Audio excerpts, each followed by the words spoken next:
The 14th year of Chenghua. Arc 8, Into the East Palace. Chapter 103. Getting Married. Tang Fan didn't share this inside information with Tang Yu, only believing that this was a one-time incident.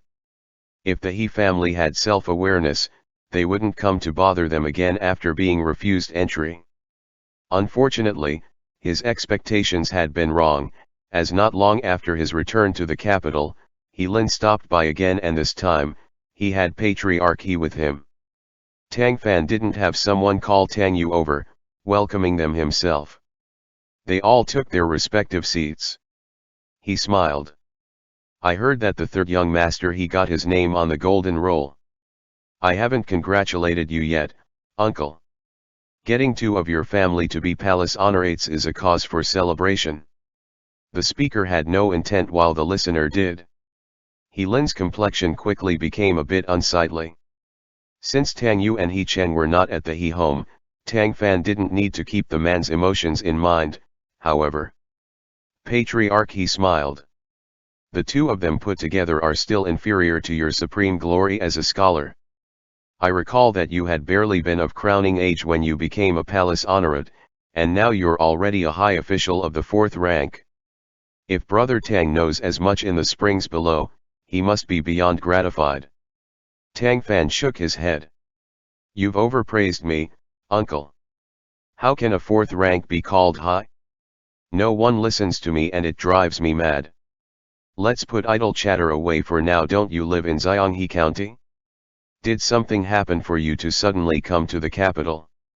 He feigned ignorance about the He family wanting to move the entire family in the capital, not even bringing it up. Patriarch He didn't shy away, speaking briefly of the influence of the crisis of the aftermath of the Wei family case as well as He Xian's appointment to the Ministry of Justice, ending it with a sigh. Runking, the He family have let you and the second young lady down. A perfectly good woman was married in, yet things have fallen to today's plight. This old man came here today not to boldly ask for anything, just out of a want to let the second young master and his wife to meet face to face. No matter what is said, they're still married, and this trouble continuing will have no benefit to either side. The He and Tang families are ultimately in-laws. Would you say that there is any logic in living in the capital together, yet never interacting? Patriarch He was fairly good at speaking. Tang Fan also noted that the other's posturing was clearly a little lower than it had been at the He household. Presumably, He Xian had gone back and explained his discoveries from bureaucracy. The He family's visit this time around was naturally for the sake of mending their relationship, not to forge enmities. Tang Fan had no opinion towards Patriarch He himself, but he would never look kindly upon He Lin. Ever since Tang Yu had established her own business, she had managed the cosmetics store with surprising vivaciousness, even hanging up a Lady Tang sign for it. It was unknown how she managed it, but to be concise, many affluent families were happy to buy cosmetics from Lady Tang. To target different consumer groups, Tang Yu was apparently planning to open another division. One would be for women of humble origins, having cosmetics that common folk could afford, while the other would especially cater to richer customers. Seeing his talented big sister, then thinking about her experience from those years, Tang Fan could only say that her marrying He Lin had been a real oversight. He smiled hearing all that. You speak reason, Patriarch He, but I don't have the final say in this. It depends on what my sister thinks. Also, forgive my directness, but the third young master has now become a palace honorate. When does my brother-in-law intend on passing the provincials? Strike a man without hitting his face, call out a man without calling out his weak points. He Lin's face immediately went red, and he stood up with a bang. Quit your menacing. Tang Fan raised a brow. How am I menacing? Have I spoken wrong? You aren't young anymore. It's fine if you can't pass the exams, but are you going to rely on the He family to take care of you all your life? Do you not have a plan? To put it more bluntly, Patriarch He cannot look out for you forever, so what are you going to do then? Live with your brothers? Make them give you money? Even if you're fine with it, Women of my family wouldn't suffer that repute. Our late father always taught us that it's fine for one to be poor, but their ambitions cannot be minuscule. Since you want to take my sister back, you may as well answer those questions for me, first. In battles of glib with Master Tang, his opponent would basically have no chance of success, though, the majority of the time, he would be warm when interacting with others, not even fighting about Wang Zhi's overdrawn mockery. If this wasn't He Lin, he wouldn't have spoken so noxiously. He Lin was trembling all over in anger. Before coming to the Tang household, he had already made proper mental preparations, but still felt thick humiliation at Tang Fan's unexpected words. Whether she's inclined to return or not, the He family won't miss her. He Cheng, too. You lot can take him, I don't think he's any sort of rarity, he blurted out in a fit of rage. Tang Fan seemed to have been waiting for that. He didn't get angry, merely nodding. If that's how you truly think, I have a solution. It would be best to adopt Qilang into the Tang household, change his surname to Tang, then have you separate from my sister. In that way, our two sides will have nothing to do with each other, and Qilang and her won't obstruct your view anymore. Bam! Patriarch He slapped He Lin. The latter covered his face with an expression of disbelief. My mud of a son is ill-mannered, the He patriarch calmly said to Tang Fan. Please forgive me, good nephew. Tang Fan sighed. Uncle, I have no will to make things difficult for you, but just look at how my brother-in-law is. How could I ever feel at ease allowing my sister and nephew to go with him? If he believes I'm menacing him, then shifts his anger onto the two of them after they return, wouldn't I have instead caused them harm? As soon as he finished, a young voice came from the entrance. I want to change my surname to Tang. Everyone looked over to see that He Cheng had come to stand in the doorway at some unknown point in time, his little face serious. Who knew how long he had eavesdropping outside? Qilang! Tang Fan shouted with a slightly reprimanding expression, before Patriarch He and the rest could react. It's impolite to eavesdrop. You are not being a gentleman, you know.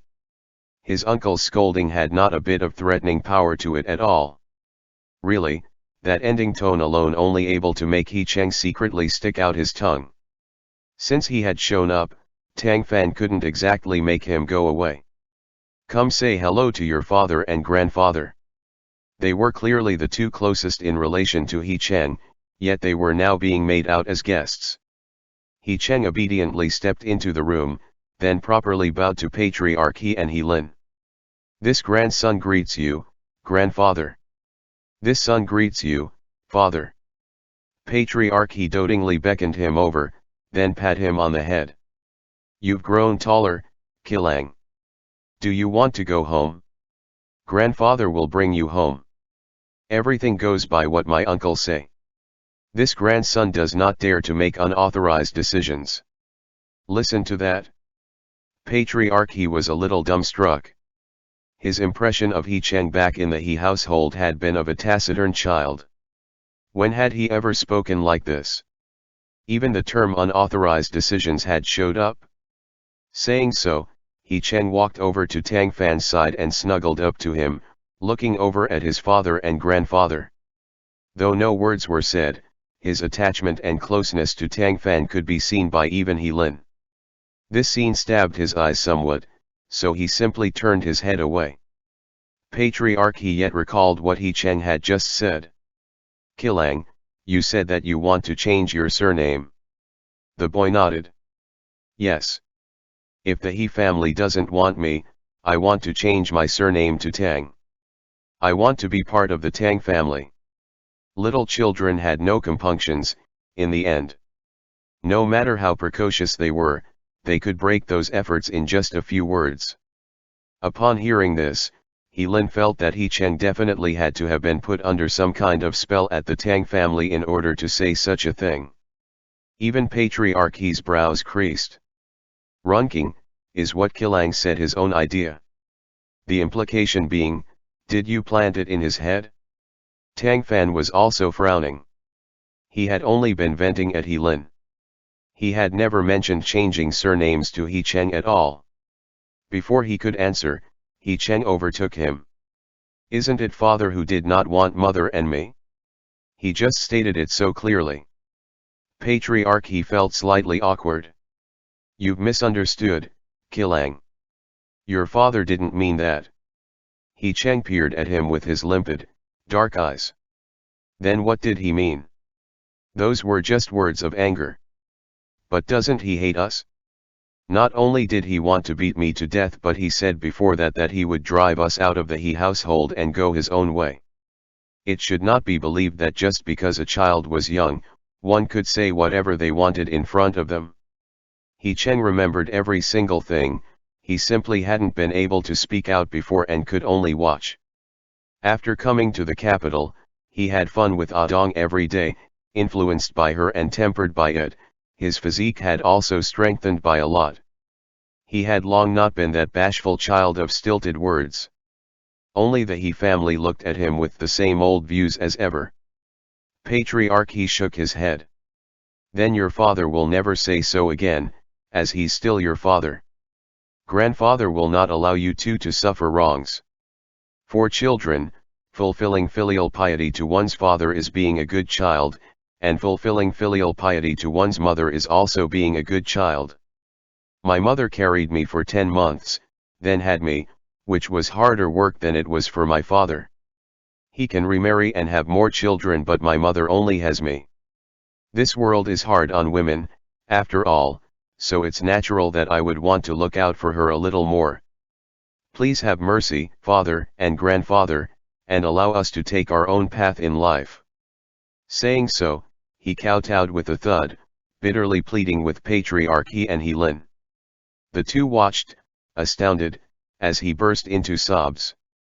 In their minds, if no one had egged on the ever-shy and weak Kilang, how could he have ever made such a preposterous argument? Not waiting for Patriarch He to respond, Tang Fan quickly pulled He Cheng up, scolding him.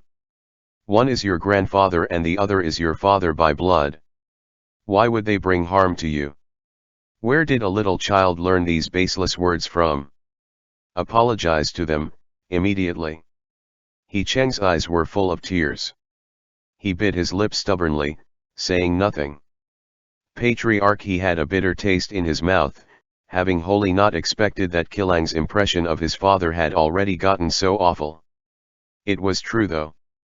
In this world, the father was the son's guide, and the husband was the wife's guide. Children should obey and be filial to their parents, not disobey, but specific situations also needed to be closely analyzed.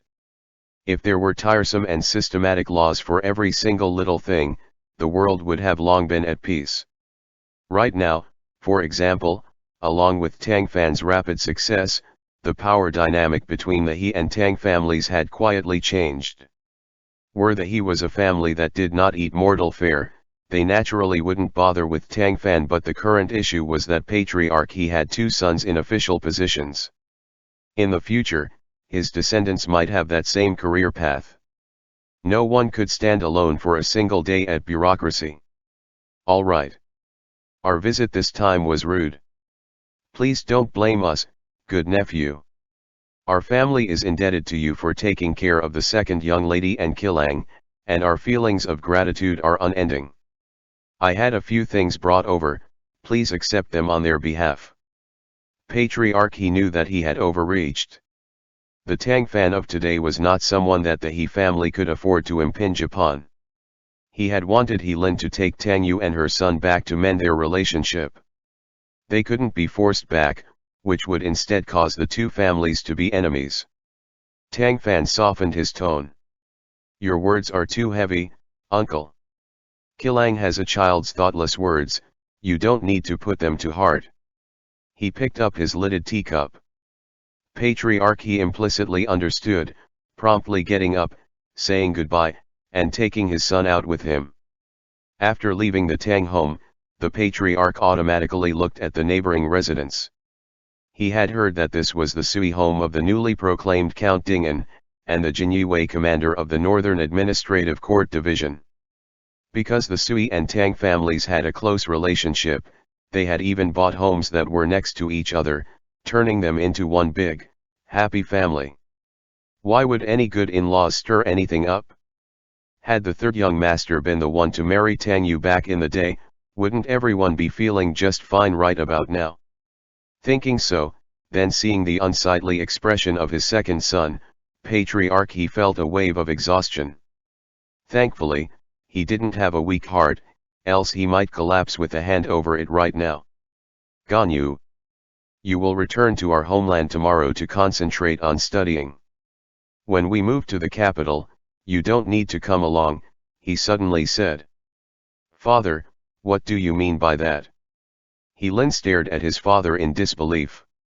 Patriarch, he didn't answer, simply boarding his carriage, then saying to the old servant that was with him, let's go. The servant hesitantly looked at the still in shock He Lin. The second young master. He has limbs, doesn't he? Can he not walk back by himself? Seeing that the He Patriarch was angry, the servant dared not dissent, quickly telling the driver to ride off. He Lin walked the streets of the capital in dejection. He couldn't wrap his head around why things had ended up how they had today. His wife and son had refused to come home, and now even his father had cast him aside. Returning to his homeland to study, the He homeland was not Xianghe County's capital but its rural parts, where an old residence of theirs was. They typically only returned to it for short stays during the new year, to worship their ancestors. The conditions there were naturally far inferior to the county's main town. Is it because I can't become a provincial honorate that it's gotten to this point where everyone bullies me? He Lin thought sorrowfully, wandering like a lost ghost, ignoring all the bustle that went as far as the eye could see. Unfilial. Unfilial. For a son to beat his own father, are you trying to defy me? This old man is going to the authorities to report you. A burst of shouting suddenly came in front. He Lin lifted his head to look, then saw a middle-aged man with a bedraggled appearance running out barefoot, a young man chasing him with a stick from behind. Upon witnessing this, bystanders successively gathered around. Once they heard that the son was beating his father, their chests were filled with indignation, and some even took it upon themselves to help with calling the patrolling soldiers due to the father's words. He Lin originally hadn't had the interest in watching such a disturbance, but the scene before his eyes reminded him of his own situation. Taking a step forth against his own control, he listened to the bystanders randomly accusing the son of his crimes. The young man didn't get angry hearing them, merely laughing coldly and using the stick to point at the middle-aged man. Do any of you know how he conducts himself? This man loiters about gambling dens all day long instead of making money to support his family, relying solely on my mother's work to supplement his income and raise me to adulthood. Now that I've had success, he has the nerve to come over and put on a show of being respectable by demanding that I support him. That alone would have been whatever, but he still tries to beat my mother given that he has the thought to. I beat him back to prevent my mother from suffering abuse. What mistake is there in that? Even if he tells the authorities, I'm not afraid of him. Is it filial to watch my father beat my mother, but not filial to defend her? He Lin's heart jumped. Hearing the young man's words in his ears, then looking at the older man, he seemed to have witnessed this scenario before. The bystanders heard him, then saw the older man's evasive eyes, and knew that he had spoken the truth. Everyone noticed the father's expression getting stranger. Those that had thought to give him justice immediately turned their firepower onto him. The man couldn't resist arguing a bit with them, but he narrowly drowned in their flying spittle, forced to flee while he could. This had been nothing more than a minor intermission. Following the two involved parties departing, the crowd quickly scattered. He Lin's feet were as heavy as 1,000 caddies, however. He couldn't take a single step. Recalling Tang Yu's determined face when she had left the He home, recalling Tang Fan's coldness in turning hostile with him, and recalling his own son's resolution in saying he wanted to change his surname to his face, the storming waves in his heart seemed to stir up in their entirety due to this scene, not able to be quelled for a long time. Was it him who was wrong? No, He wasn't wrong. His failure in the provincials had been his bad luck. It hadn't been his fault. Those people were just climbing high and stepping on those below them. Even He Cheng had turned selfish due to Tang Fan, to the extent that he didn't acknowledge his own father. It was He Cheng that was unfilial. Though, if he wasn't wrong, why did even his father cast him down and ignore him? Why did everyone say that he was wrong, then abandon him? His expression was brimming with confusion. While he wandered the streets, another conversation was happening in the Tang home. "Fluffy, you don't need to let them put on such a show. He has long been set in going the wrong way, his mind sunk in deep. No matter how anyone tries to snap him out of it, he just won't." Tang Yu sighed. She had absolutely no faith in He Lin, else she wouldn't have completely hidden away from the He family. Tang Fan laughed. "I didn't do it for the second young master I did it for Kilang. He's a good child, so we can't actually let him change his surname. Don't pay attention to how determined he's speaking now, he still hopes for his father's love at heart. There would be nothing better if the second young master he could suddenly repent, of course, but if he can't, at least Kilang won't be left with regrets." Tang Yu evidently didn't want to talk more about this, she was currently concerned with something else. "Fluffy, you're not a fluffy-headed child anymore, either. According to reason, you should have long been married. As you can see, the third young master he is around your age, yet he already has a son and a daughter. Do you not have any plans? Or do you have someone in mind?" Tang Fan was taken aback. For some reason, when he heard this, Sui Zhou's figure vaguely flashed before his eyes. He shook his head, as if trying to shake away the hallucination. "Aji, where is your mind going? I run off in every direction every couple of days. How could I have someone in mind? Isn't there that Miss Du that came back with you all last time? She's Lu Yan's wife." Tang Yu was distressed. "But I heard that you two once interacted alone before. Did she take a fancy to Lu Yan and not you, so you interacted alone? In the whining sealet, where everyone ate sand. All of them had been covered in grime and bloodstains then. It would have been weird to get feelings for each other during that." He was a bit speechless.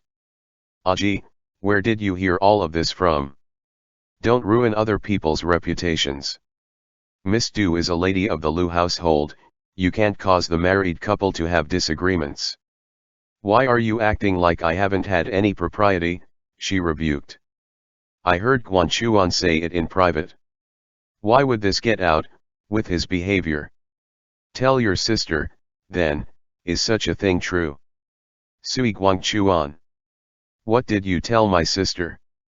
"It is not," he enunciated. She only half believed him. "If not, which young lady do you admire?" "This little brother of yours is the talent of a generation." "I don't admire anyone," he answered unhappily. Tang Yu laughed out of amusement. "You are indeed the talent of a generation, but if you keep wasting time like this, no one will want you." She suddenly let out an ah. "Could it be that you like Guangchuan's little sister? I heard that she's of marriageable age now." He had thought that Sui Zhou liked Ah Dong, and now his sister thought that he liked Sui Zhou's little sister. Was this retribution or what? Tang Fan sighed. "No, Aji. Don't worry about it. I have my own mind about this. Do you have any misgivings that you can't tell even me about?" She creased her brow, beginning to worry that her little brother had some illness that he couldn't speak of. At Tang Fan's age, not being married was indeed a little strange, but it wasn't a big deal. In officialdom, everyone was grabbing at details to attack each other with, like having intercourse or celebrations during the mourning period and such. Not getting married wasn't one of those. In Jiangnan, there were similarly many self-proclaimed romantic figures that didn't take a primary wife but embraced many pretty concubines. Even, this was not anything new at all. However, Master Tang didn't have any concubines, either. If anyone wanted to find a fault in his personal matters to go after, they would probably have to go after stuff like indulges in delicacies or made a few mistakes in his work. Seeing her thought process, he couldn't help but feel at a loss. Then, he had a flash on insight. When Guangchuan marries, I'll marry. Tang Yu frowned. What does this have to do with him? Think about it, Aji. He's 2 years older than me, yet he isn't married. We are not brothers by blood, but we've been close for a long time, and as the saying goes, blessings should be mutually enjoyed, and difficulties should be mutually suffered. How could I bear to take a wife of my own while witnessing him be alone? He spoke from the heart. You know that his relationship with his family is average, so if his parents help him pick someone out, he'll likely be dissatisfied with it. That's why the matter has been drawn out until now. If you have a good candidate, you should help him meet her. I'll feel at ease once he's married. But he's Count Dingen, as appointed by the Emperor and the Empress Dowager's grandnephew. How would it be my place to matchmake for him, if someone should? Tang Fan smiled. Do you not understand, my dear sister? The Dowager and His Majesty helping him matchmake would inevitably yield high-class women as candidates.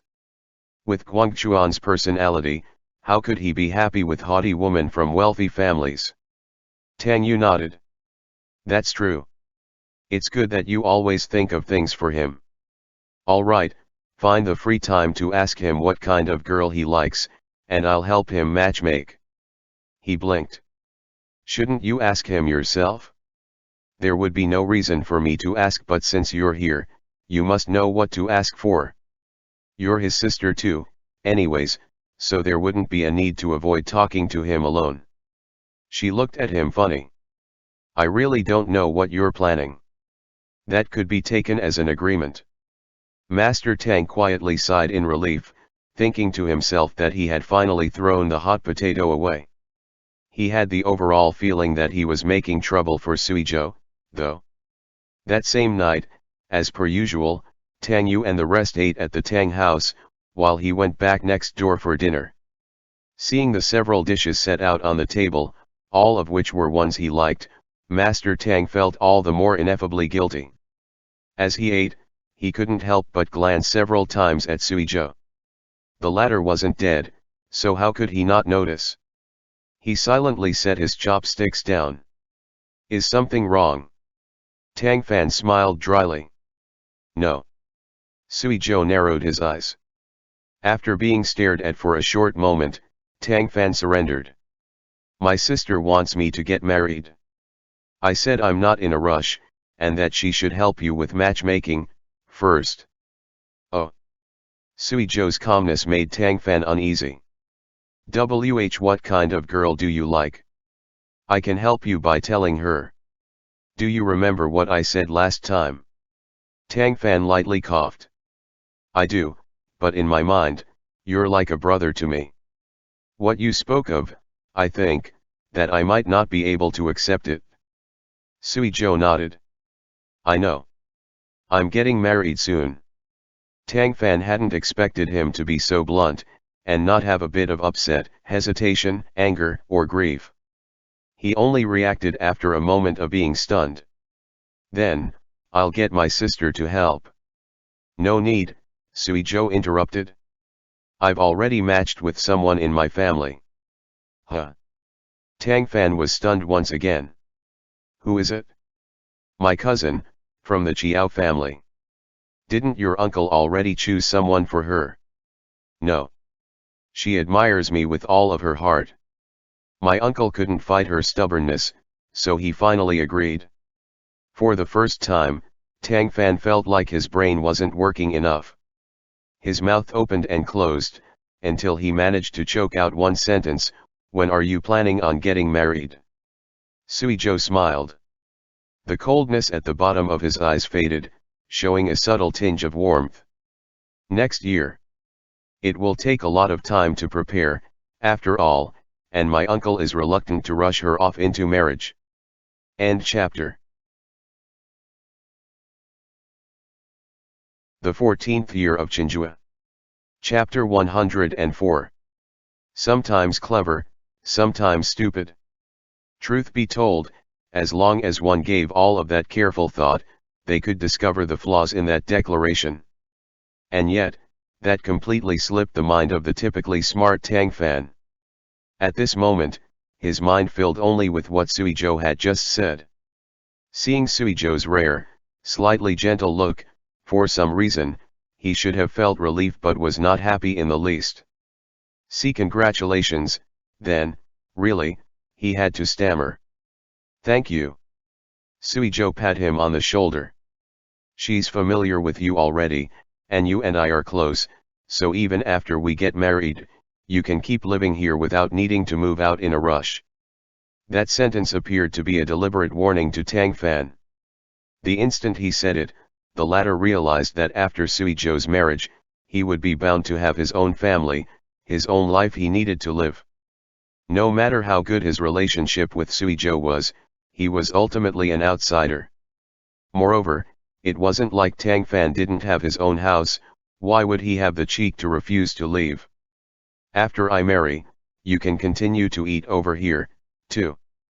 My cousin has never done chores, but she'll bring cooking maids over. Even if I'm not at home, there will be someone cooking." The second Master Tang heard this, his mood dropped even lower. Witnessing the other's entire body wilt, like a dog drenched in the rain with its tail drooping, Suizhou wondered, "Didn't you want to have your sister matchmake for me before? Are you actually unhappy with hearing that I'm getting married?" Tang Fan smiled absent-mindedly. "How could I be? I just feel it's a bit too sudden." The other's steady voice floated into his ears, but it equally added a slight sense of illusion. "Runking, all those disgraceful things I said before should just be viewed as mist before the eyes. Don't take them to heart. From now on, we will still be good brothers." Master Tang hummed a bit, forcing himself to raise a smile. "What disgraceful things? I've long forgotten them." Suizhou gave him a profound look. "That's good." After dinner, Tang Fan made up the excuse of going next door to help his nephew with his homework so that he could get out of there. Once he left the Sui home, he didn't actually go next door but instead veered off in another direction. That phrase, "my heart is joyed by a gent, does the gent's heart feel the same?" reverberated uncontrollably in his head, jumbling into a mess, as he unwittingly walked to a certain someone's estate. He raised his hand and knocked on the door. After a good minute passed, the door opened and the one who opened it was Wei Mao. The other was a bit surprised. "Oh, if it isn't Master Tang. Is Eunuch Wang around?" "He is. He doesn't need to be on duty in the palace today, so he happens to be resting here. Please come in."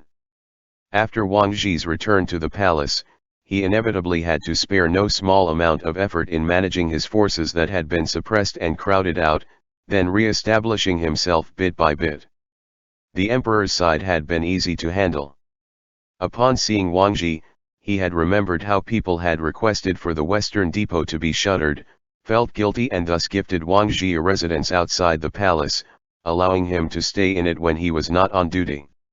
Despite his great merit earned at the border, in everyone's eyes right now, Eunuch Wang was simply a tiger without claws that anyone could push around.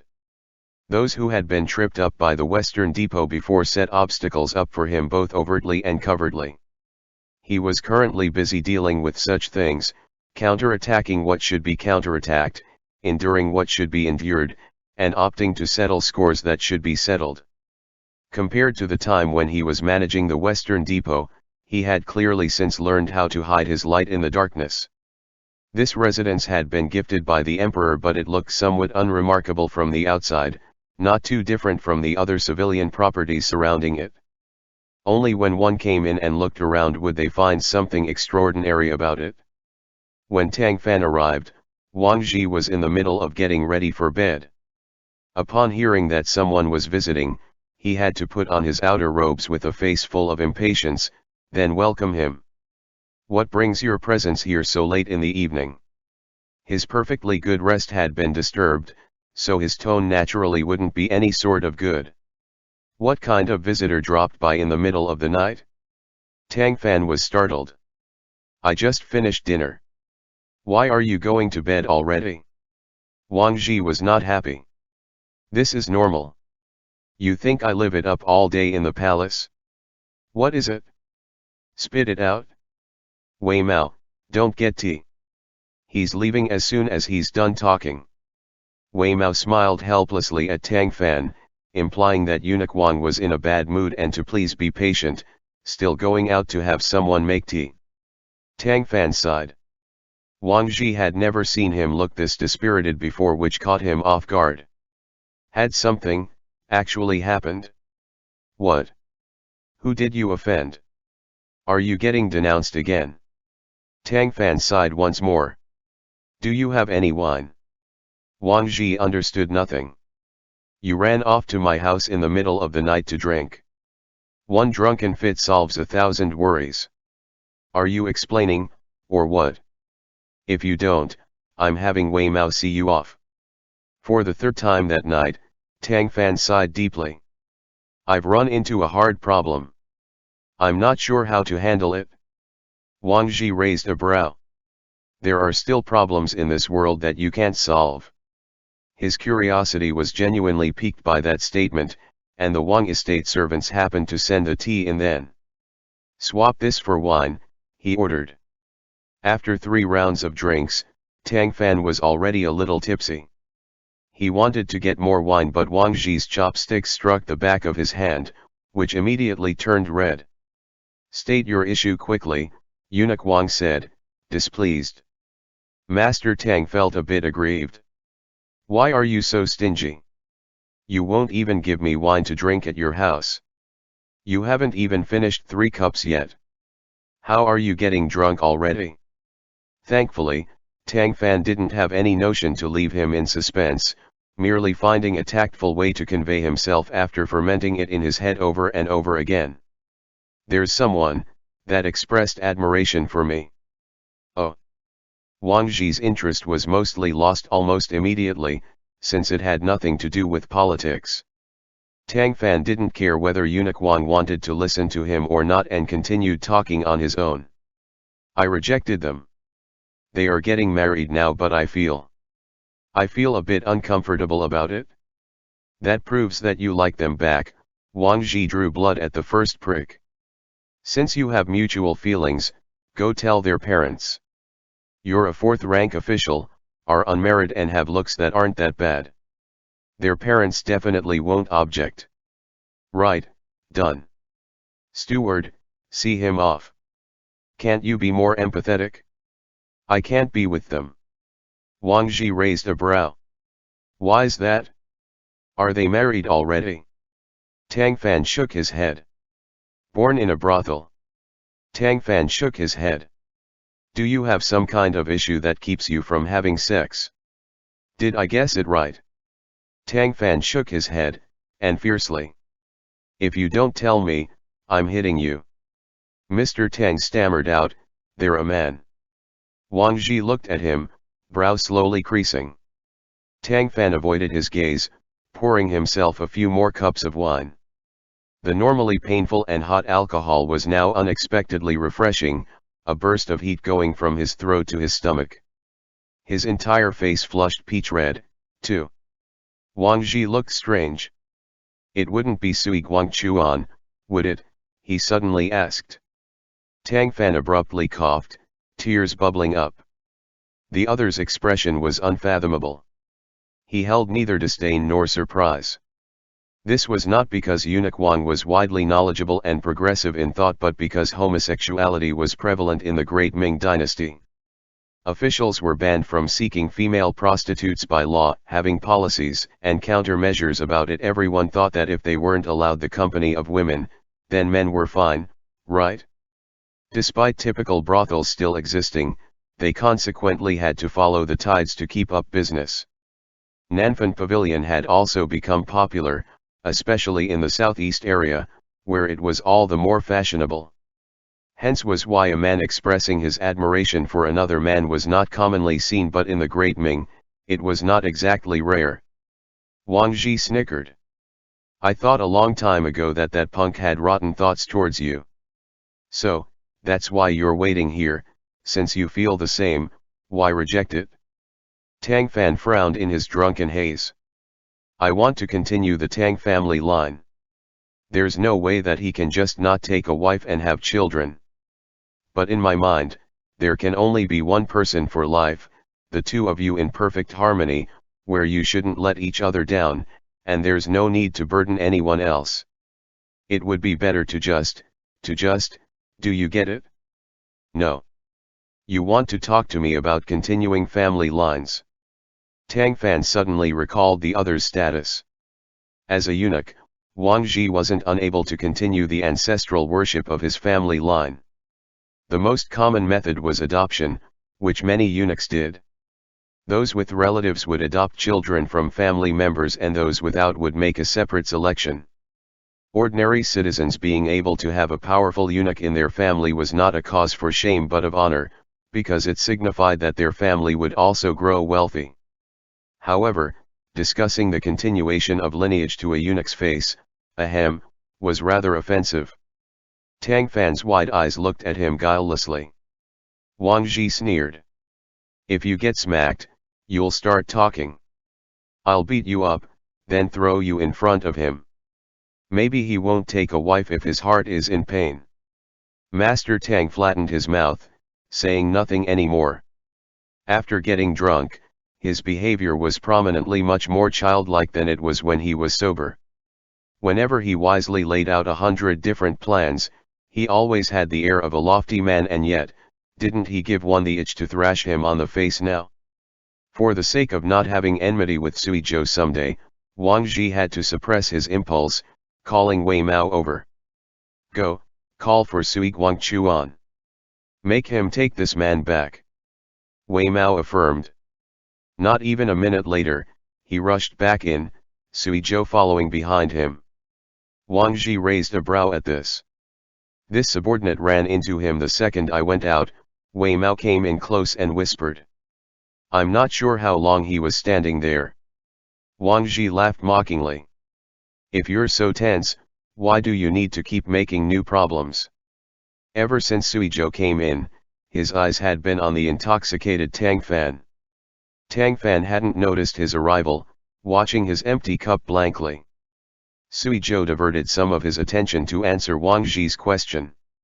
If I don't let him realize that there's nothing to lose, he will forever choose to run away. Like I said, why make such a fuss? Get married, have children, that's all the norm, and you can still be fond of whoever you want. Is there someone that's even capable of stopping you? Sui Zhou shook his head. Since I can't tolerate anyone being near him, I won't make him bear with it, either. Wang Zhi tooted, fully conveying the two concepts of you're hard to understand and I don't feel like talking nonsense with you. Fine, take him back now. Quit disturbing my sleep. What a bunch of stupid crap this was. I have to go into the palace early tomorrow. Go on, get going. There was no need for the host to wave his hand and drive them out. Sui Zhou quickly left with someone in tow. Tang Fan was a glutton, but that didn't mean that his alcohol tolerance was high. A few cups of Shiatase wine had put him under, then ended with him completely exposing the matters of his heart to others, allowing a certain someone to see everything clearly. By the time he was getting carried back, he was still in a dazed, as if he had fallen into a dream. Guangchuan, he asked with some uncertainty, while Sui Zhou piggybacked him. Why are you here? Am I not at Wang Zhi's place? Tang Fan asked, perplexed. You're drunk. I'm taking you home. The other gave an "oh." You're not marrying anymore. It was unknown to him if the man answered, or what his answer was. Master Tang involuntarily planted his head down, then dozed off. After waking up the next day, he had a splitting headache, in a haze about what had happened last night. He couldn't claim that he had totally forgotten it, as he certainly had some vague impressions of it, but whatever he had specifically said and whether or not he had said something amiss was not so clear. asking Suizhou about it? He felt that to be shameful and embarrassing. He wanted to find Wang Ji, but the other man was tremendously busy. There was no way he could be in his outer palace residence every single day. Out of a lack of choice, Tang Fan could only play dumb. Someone couldn't stand to see him self-deceive himself, however. After a few days, Tang Yu came looking for him. I found an opportunity to ask Guang Chuan. He said he already had someone in mind, so I don't need to help him matchmake. Tang Fan was startled, quickly remembering that the other had said that he was engaged to his cousin in the Jiao family, then also remembering that after he had gotten drunk last night, the other appeared to have said that he wasn't getting married. He couldn't help but mentally curse, "Sui Guang Chuan, you scoundrel. Are you trying to ride two boats at once?" Meanwhile, he feigned casualness to ask, "Who does he have in mind? How come I didn't know?" Tang Yu sighed, not answering that. "Fluffy, be honest with your sister. Do you not want to get married for right now?" Seeing her questioned him so earnestly, he replied solemnly, "Yes.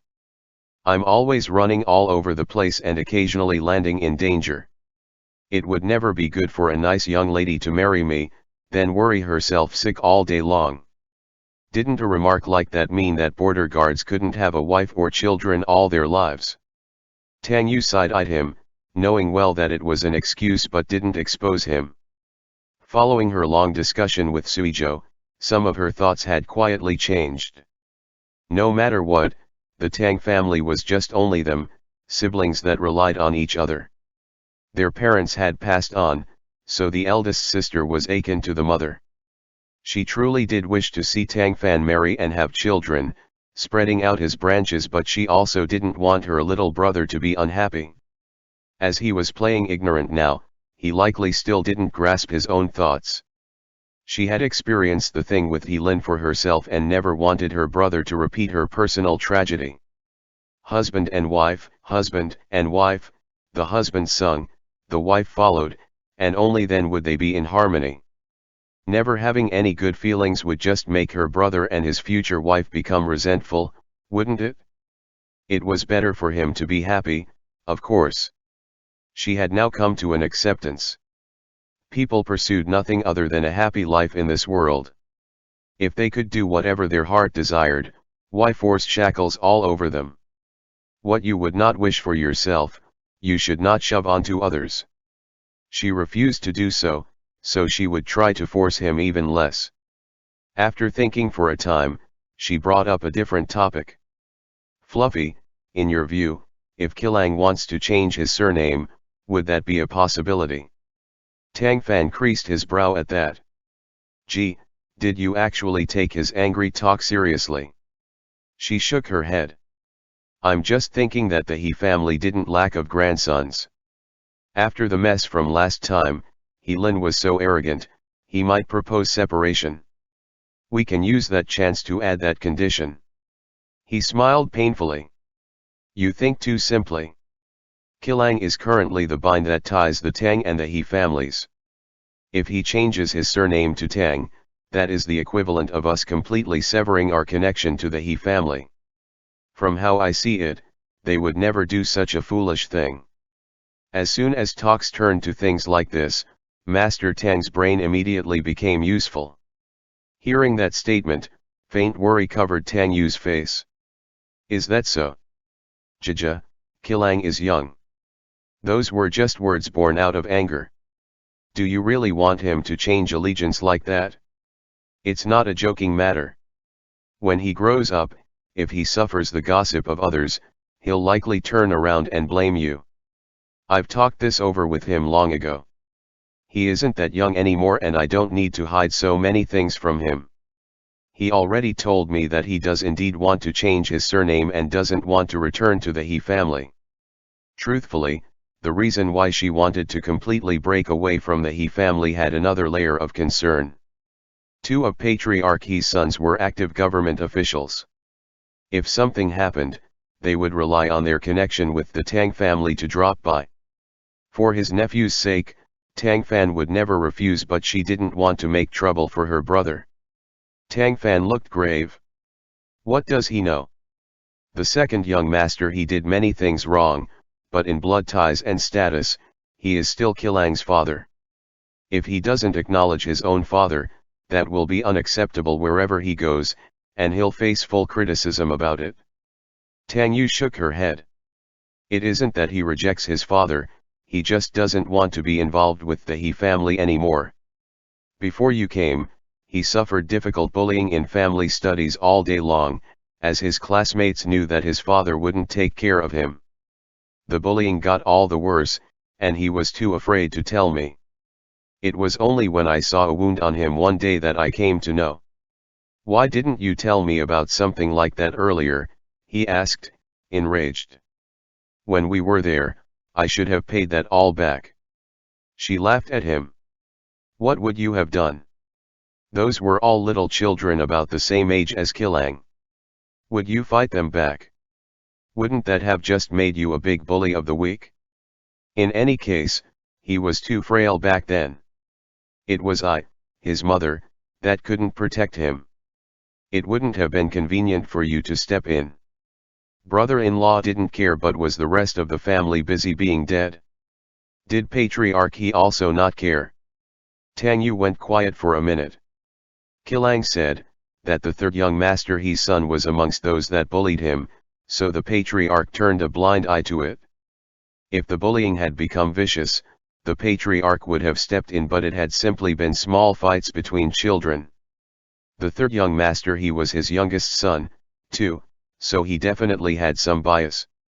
Even though Tang Fan knew that He Cheng had suffered a lot of bullying at the He home, he hadn't thought that it had left such a deep impression on him that he refused to enter the family again.